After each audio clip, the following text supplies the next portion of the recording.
Welcome back everyone to another LEGO Star Wars discussion video, and today I'll be going over some theories as to why I think LEGO Clone Troopers might be done for a while after 2025. Let's get into it. So really quickly, I do want to ask if you guys could go down below and make sure you guys are subbed to this YouTube channel. I know a lot of you guys do just get recommended my video, so you guys don't even really have to be subbed, but we are on the road to 100,000 subscribers this year, so any extra sub would help. But without further ado, let's go ahead and get into the video. So this is something that I've been thinking about for a couple months now, but actually something came out today involving Star Wars itself that kind of revitalized kind of what I was thinking and made me want to make a video about it and kind of hear what you guys have to say about it. So basically, if you guys have not seen yet on Star Wars' like Twitter and Instagram, they basically announced that Mandalorian season 4 will be a movie actually in theaters, directed by the regular people, and it's supposed to go into production at the end of this year in 2024. So there's no kind of predicted release date yet, but I don't know exactly how movies work, but I would assume if they get working out by the end of this year, I would assume they could possibly have it out by like a 2025 December release, but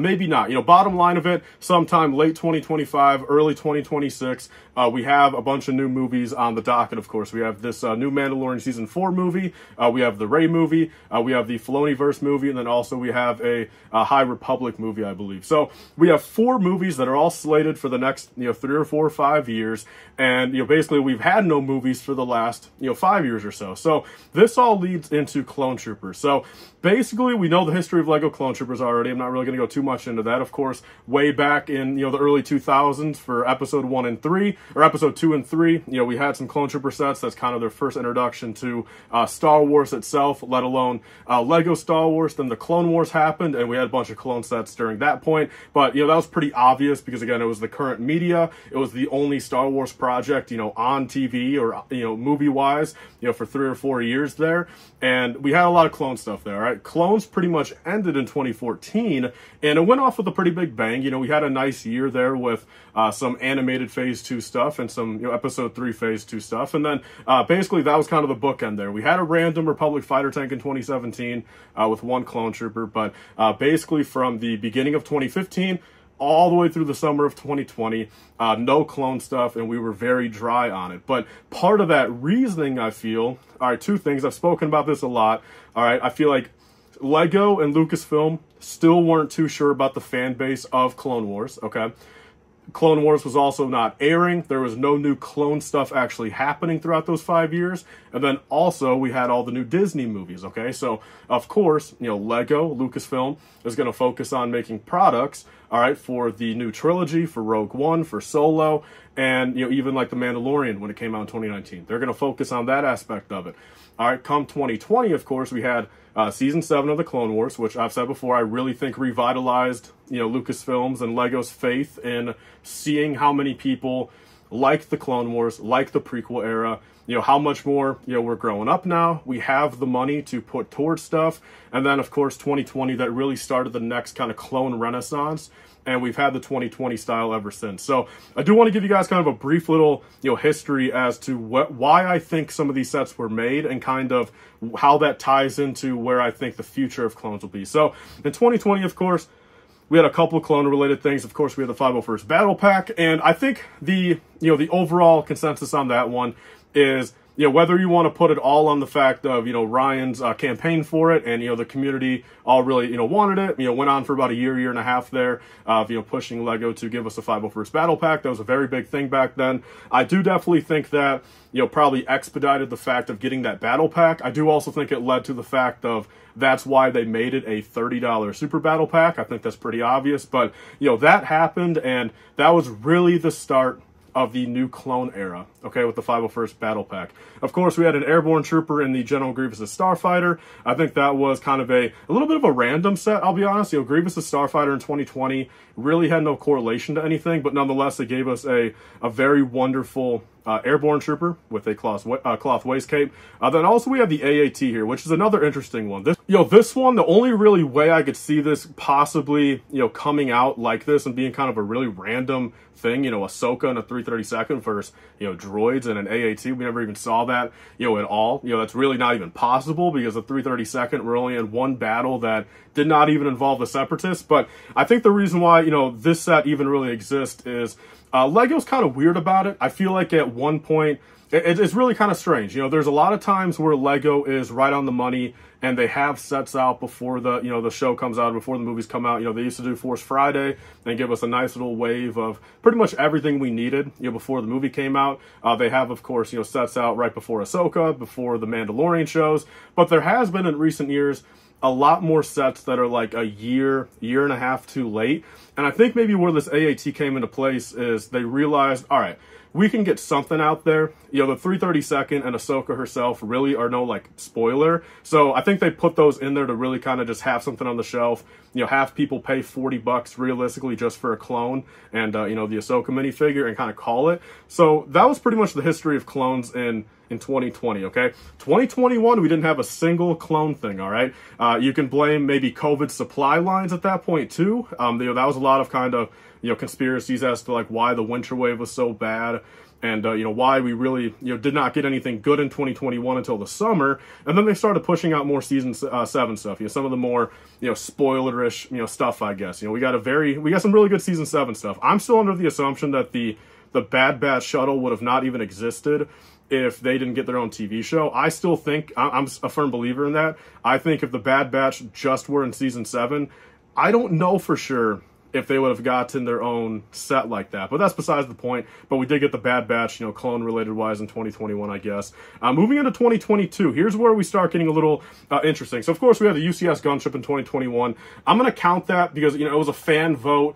I don't really think it was in Lego's plans to do so. Honestly, I doubt Lego expected the gunship to win, but that did win. Of course, it came with one clone trooper in there, a very controversial minifigure, and then we later got him in the Clone Command Station. But so we had the Clone Command Station, which Lego really botched that, in my opinion. I really think that was a weirdly done thing where it made sense. I think it was armyable. They should have put a different color clone in there, and then just the actual never having it in stock was just really weird. It was crazy how it just proved, I think, to Lego even more so, the fact that the Hoth Rebel accessory pack literally lasted an entire year after its retirement date on 20% off, and the Clone Command Station would go out of stock every, after 3 days every time, it would be out of stock for the next 3 months. So I think that really proved to Lego, just kind of where the clone boys are at these days. And of course, we got a couple of other things in 2022. We had the Republic fighter tank, which is kind of a strange one to me too. The fighter tank, again, really doesn't make too much sense to me as to why they would do it, other than the fact of it does kind of feel like it's the 2017 one, where it's just a random little clone fighter tank kind of thrown in the middle of an era that maybe doesn't need it. The 2017 one was kind of just put there, really no rhyme or reason. And the 2022 one also felt all right, they just love fighter tanks. They, kids love them, I guess. Let's just put a fighter tank out and kind of just randomly push it out because there's really no correlation. And, it's uncanon clones too. But, the fighter tank did happen. And then the ATTE here. Another thing where I think, all right, they understood the backlash of Commander Cody, okay, not getting it in the UCS gunship. So they're going to expedite Cody, put him in here, put him in a set that relatively makes sense. ATTE, of course, Revenge of the Sith. All right, give us 2 12th clones, of course. And then also ATTEs, it kind of lines up with the fact of Lego really likes to do that vehicle. I've said before, it's strange. There are some vehicles that Lego just loves doing, okay, that we've had, 3 versions of, 4 versions of, 5 versions of, and the ATTE is definitely one of those. So that's where I think that kind of came into play. Moving into 2023 then. All right, so 2023, battle pack wise, we have the 501st Specialist. All right, I think that really kind of just was trying to ride the wave of the 2020 battle pack. Not necessarily a cash grab. I mean, I'm actually kind of a big fan of that battle pack, but again, I think if the 2021 sold nowhere near as good as it did, we would have not gotten the 2023 version. But then moving into the rest of 2023, of course, we have the Coruscant Guard gunship, which I'm under the assumption was probably something to do with people have kind of speculated it. It might make sense, honestly. All right, I still think, I'm a firm believer that Disney made Lego do that style of gunship, But also some people have pointed out maybe it was also in Disney's original plans and maybe concept art to actually have that gunship be in Mandalorian Season 3, but then maybe they later changed it to just make it easier on, production, just keeping it a regular, they already have, live action regular gunship models maybe made, so they just kind of put it in there, or also to kind of, just allow people to recognize it more. Maybe they wouldn't know what it is if it was Coruscant Guard stylized, in the show. So either way you spin it, I think that was, kind of Disney's, saying to Lego, like, hey, make this, vehicle, put whatever minifigures you want, but, let's make it Coruscant Guard style. And then also the 332nd Battle Pack, I think that, of course, rode the wave off of Season 7. I really think that is a couple years too late, but that's really why, that set exists. Moving into the 2 clone helmet sets, I think that's kind of obvious from LEGO's perspective. Again, we're in the era of people liking clones, a lot of fan base for it, and also to kind of get some representation for the prequels and Clone Wars, for the helmet series. I think that's pretty obvious why they did that. And then lastly, the Venator. They've even said in interviews, that thing has been being worked on since 2020, pretty much ever since Season 7. It's part of the reason why there is Captain Rex in there. They've always planned on doing it Clone Wars based. So to basically bookend that entire history of the past couple years of Clone Troopers, I think it all comes down to 3 things in particular as to kind of where all this clone stuff came from. All right, number 1 being Clone Wars Season 7. All right, number 2 being the 501st Battle Pack campaign. I do think that helped in some regard. Then also the third thing being, stuff that kind of bounced off other things. I think the Cody backlash definitely probably incentivized them to put a Cody out sooner. I think something like the Command Station clone, due to the UCS gunship. I think, the 501st Specialist being the successor of the 2020 501st. I think there's stuff like that, due to, other clone things happening, caused more clone stuff to happen. But I think those are the 3 reasons. Again, I'll reiterate them. I think the 501st Battle Pack campaign, I think Clone Wars Season 7, and then clone stuff happening because of other clone stuff. So that's kind of the conclusion of that. I think that is, where I think majority of this clone stuff happened and the reasons why it happened. I think these 3 reasons, that's pretty much that. All right, moving into the future now. All right, 2024, not a lot of clone stuff going on, but still a little bit. All right, to kind of fill in the void here, not have a gap year, kind of ride the wave of previous years. And here's where I think clones will go for the future. All right, follow along with me. All right, so I think just like how middle of 2010s, they had a 5-6 year gap there. And of course, after that, they came back with a whole new style, 2020 style. It was a mix of live action and, live action and animated. Then fast forward 2 years, helmet hole stuff, no waist capes, blah, blah, blah.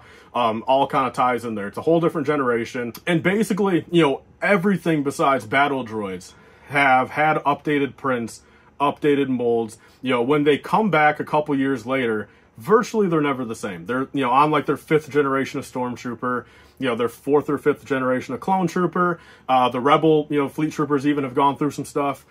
Even the First Order Stormtrooper, man, that had a change throughout like 2 years. All right, so, the next time they come back with Clone Troopers, they're of course going to be different. And 2020 style can't last forever. There's no way in the world do I see 2020 style lasting until 2035. Like, I just don't see it. There's definitely going to be a new Clone Trooper style by then. And I think after 2025, that's where we're going to see our 5 or 6 year gap there, okay? Because of the new movies. Just like how it happened in 2015 through 2020, all the new movies coming out, there was other stuff that Lucasfilm and Disney and Lego were focusing on. So I think, Lego-wise, we're really going to start diving into all the new content, getting even more stuff for that. We might be, back to Force Fridays with, 7 or 8 sets for a movie, and, that taking up, a fourth of all of Lego Star Wars sets for the year. I think there's also big room for, we are missing out on some OT stuff. I never thought I'd be saying that, but, we're missing out on, Rebel Fleet Troopers, we're missing out on Stormtroopers, we're missing out on, really any other era. And of course, the clones are very controversial right now. If anything, I'm glad I don't like them because it saves me money. So believe me, honestly, at this point, I'm not even mad that I don't like the clones. But I think there's going to be a time where, say, post 2025, and 2025, of course, being that end off year because, movies coming out after that, but also 2025 is the 20th anniversary of Revenge of the Sith, where it makes total sense. I mean, if they're celebrating Phantom Menace here. All right, they're celebrating other stuff. They give us a 40-year logo, a 20-year logo. If they don't do some stuff involving, Revenge of the Sith with the 2020 style clone, if they don't give us, 327th or, again, ARC 170s with updated pilots, like there's definitely 3 or 4, clone troopers that I feel in 2025 Lego should be making for their anniversary, and then kind of bookend it, 2020 style, have it run for 6 years, 2020 through 2025, and then basically scrap clones, kind of, sure, maybe have the occasional, maybe 2028, you throw us another fighter tank, sure, with like 1 clone in there. But for the most part, get clones out of here for like 5 years there, and maybe bring them back with the 2030 style, just like how it happened last decade. So there's kind of my thoughts on that. Again, just kind of a theory. Hopefully I can kind of chop this together. Whenever I make these discussion videos, man, I go for like 30 minutes, and I really got to kind of chop it up and try to make, sense of it. But hopefully you guys kind of get where I'm coming at. I think, this era of clones really rode the season 7 wave, all right? And they really kind of saw, okay, how much money they could be making, the fan base they have for it. And it was a nice 5-year stretch. We've really had no other forms of media. Like, we don't have movies overpowering everything. We've had a couple other TV shows that, sure, they give us a couple sets, but the movies, of course, are like the bread and butter for Star Wars, man. Once those are back in theaters, Lucasfilm and Lego are going crazy on those. I have to imagine. Guys, so that is everything for today's video. Leave your thoughts down below. What do you guys think? Do you think Lego might realize now that clones are so popular and maybe they don't want to have a gap again? Or do you think that the same thing will happen and we might go 5 or 6 years with really no clone troopers and then come back early 2030 with a new design, of course, maybe new mold, new prints, helmet holes fixed, cloth waist capes back. Only time will tell, but leave your thoughts down below, guys. That is all for today's video. I'll see you guys on the next one. Bye, guys, and stay safe.